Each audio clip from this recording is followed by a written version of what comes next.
This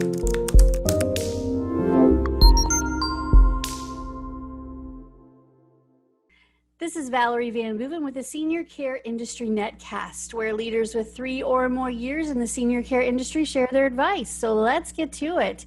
In a few sentences, tell us who you are and what you do.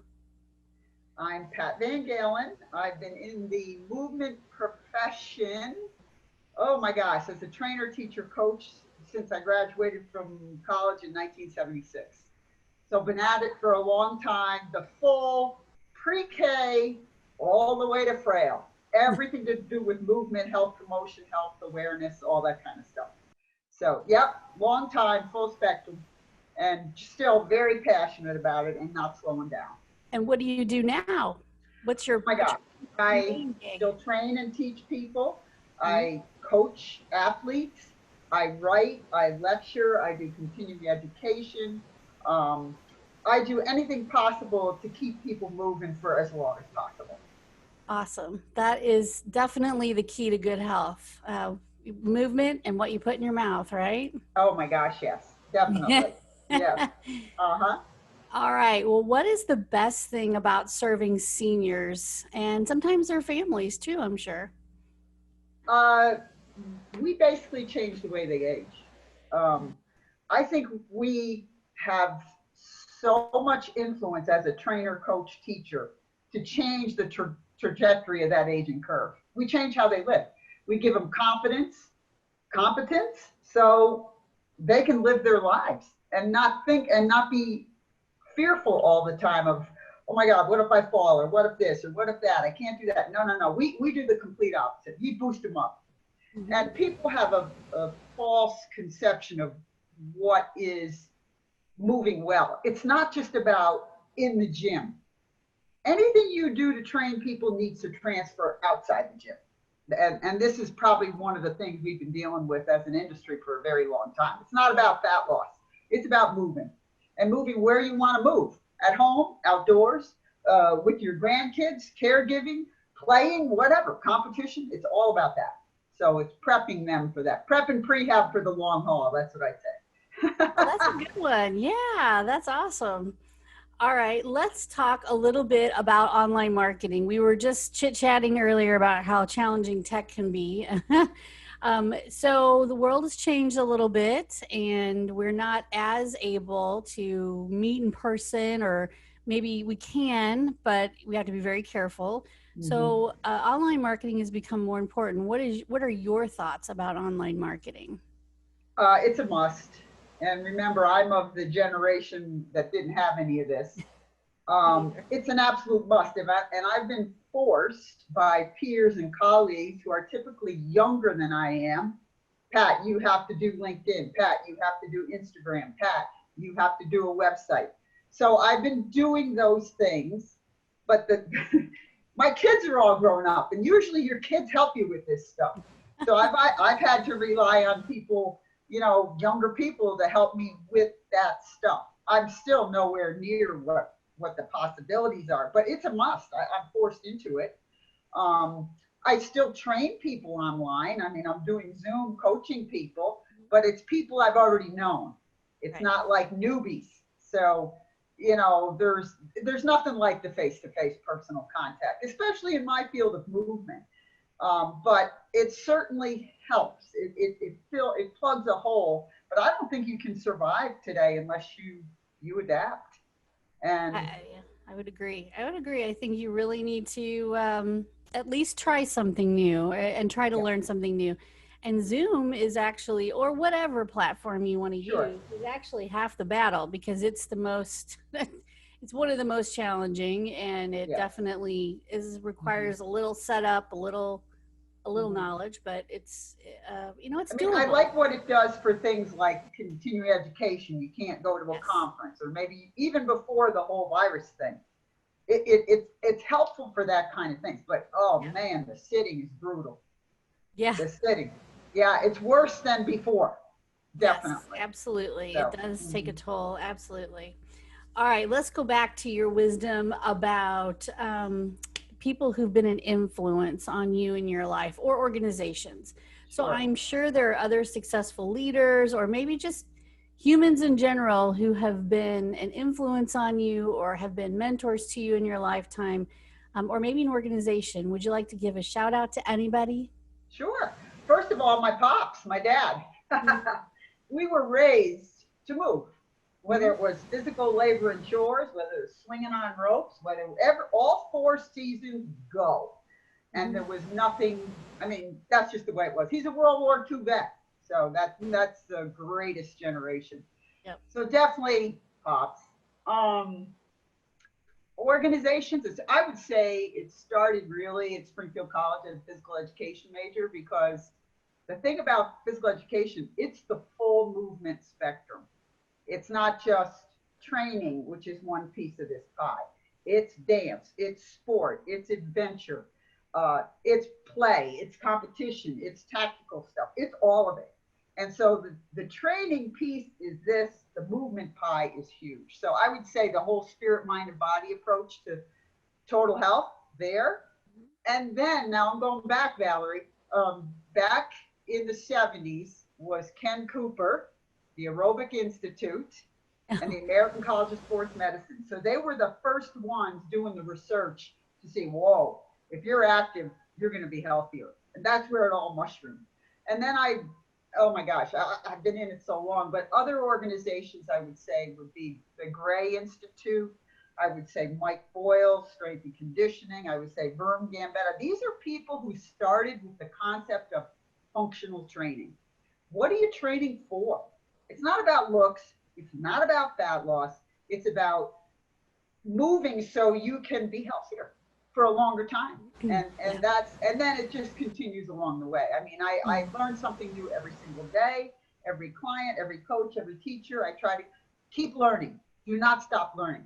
The body eventually is going to give out, but let's just live long. And as Dr. Walter Board said, die short. So I'm trying to stretch that middle zone.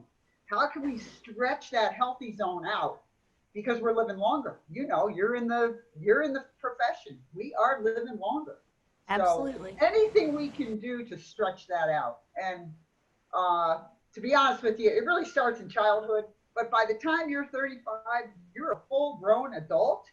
You better get that mindset then, Mm-hmm. because it's like a leaky roof. Do I just keep cleaning up the mess, put a little patch on here, or do I really get into taking care of that roof? You know, Mm-hmm. so it's a mindset. The whole thing is mindset. Don't you agree? Oh, absolutely it is. Yeah. Absolutely. And the difference between when you said gym is not for looks and it's not for it really is about being able to apply the skills you learn at the gym to everyday life. That's So right. and moving better. And as a nurse, as a young nurse, I did a lot of dumb things like moving 200-pound patients or 300-pound patients by myself when I shouldn't have been doing that. Mm-hmm. So but when you're short staffed and you're 23, you're invincible, right? That's right. We're So all invincible in our 20s. We even think yes, we are in our 30s, but then we start getting some wake up calls. we realized that, yeah. So I kind of did a number on my back. Not I have never had surgery or anything, but I know that if I am moving correctly and lifting correctly and doing the things and actually going to the gym and strengthening those muscles, Mm-hmm. that I fare much better than if I slack off or if I lift incorrectly. Mm-hmm. Then I know that that old invincibility comes back to haunt me. Oh yeah, you're right. It's maintenance. It's maintenance of these vehicles, and the more vintage we are, the more maintenance we need. Yeah, So it's absolutely. yeah, So but being you know, knowing how to move your you do the bodies. maintenance. I'm sorry. Go ahead. Oh no, you're right. You're right. You have to do maintenance and you have to be understand the way to move correctly. Mm-hmm. So when you lift, when Mm-hmm. how to not hurt yourself, how to be functional without injury is, I Mm-hmm. think, Mm-hmm. half the Yeah, battle. And as we get we've older, been the image of being fit is finally changing. It's mhm, not about appearance. yeah, It's about, and the movement pillar transcends all the other pillars of well-being. I mean, we got the stress part, you've got the food part, you got the sleep part, you got the recovery part, and you got the movement part, but that touches them all. Yeah. So it's, It sure does. and it doesn't have to be formal. You know what I'm saying? We can, if we did some physical labor on a daily basis, we would be in a lot better condition. Yeah. Like the greatest generation, they were physical. So yes, that's right. If we did something pretty, nicely intense every day, we'd be in great shape. Absolutely. Yes, we would. Yes. No more sitting all day on front of the computer. Oh my gosh. It's the worst. Yes. Yeah, sitting is brutal. Yeah. All right. So let's see. What piece of advice would you give to other senior care providers or other providers like yourself? What do you want to tell other professionals? Put yourself in their shoes. Mm-hmm. And I think probably the most important thing is when you're training and coaching and trying to get people to adapt a different lifestyle, what makes them tick? Why do you get up in the morning, and what makes you tick? In other words, I used to be a skier as a kid and as a young adult, and I just love to ski. It gets my juices flowing. Well, then let's train you so you can ski. Or I love the outdoors. I want my grandchildren to be able to fish and hunt and Let's get you prepped and prehabbed to do that. So it's about what's making people tick. It's not just about, I want better health. No, what do I want to be able to do? So training and coaching is all about getting those people prepped and prehabbed to keep going, or to go back to some of the things that they used to do that they still love and they want to share. It's not about just feeling good about myself. No, it's about all the people you touch through movement. And everybody's got something that makes them tick. Maybe it's a beach vacation, maybe it's traveling, maybe it's something to do, not just have health. Yeah. So I think that's, as a trainer, coach, first thing on the front page, what do you like to do? Not what is your history, what's wrong with, no, what do you like to do? Do you want to do it again? I would love to do it again. Okay, we're on the journey. So nice. That's a great way to approach it. Very nice. I love that. That's perfect. Yeah, just being able to fish again. As you know, Valerie, and you're coming from a nursing background, there's so much doom and gloom about health. The stats, the this, the that. No, you fight frailty with a vengeance, so you can go do stuff and share it. It's here. It's a mindset. Oh yeah, absolutely. All right. When you have a win in life, could be big, could be small, could be just having a great day, how do you like to celebrate? When I have a win, it's like, I want to do more. I want to learn more. I want to inspire more people. So whatever that win is, maybe it was a presentation, maybe it was a training session with someone, it always to do more. Because that one little win is just one piece of that big jigsaw puzzle. So it just makes me want to do more. Yeah. My passion keeps growing and growing and growing. And it's because of the people I meet, the people I coach, people like you in the profession who are passionate about changing the way and the pace we age. That's what it is. Yeah, absolutely. That's great. That's awesome. Yeah, just the little things about, a win can be, seeing somebody do a movement that when they came to you, they could never have done in the past, or just some little thing like that. Those things inspire us and remind us why we do what we do. And those are definitely wins, and it's worth even a silent cheer. Listen, I had a lady the other day, she goes, Pat, I dropped the back of my earring and I got down on the floor and reached under the bed and I got it. And I haven't been on the floor in years, except when I forced her to the floor. So it's those are the kinds of things. Yeah.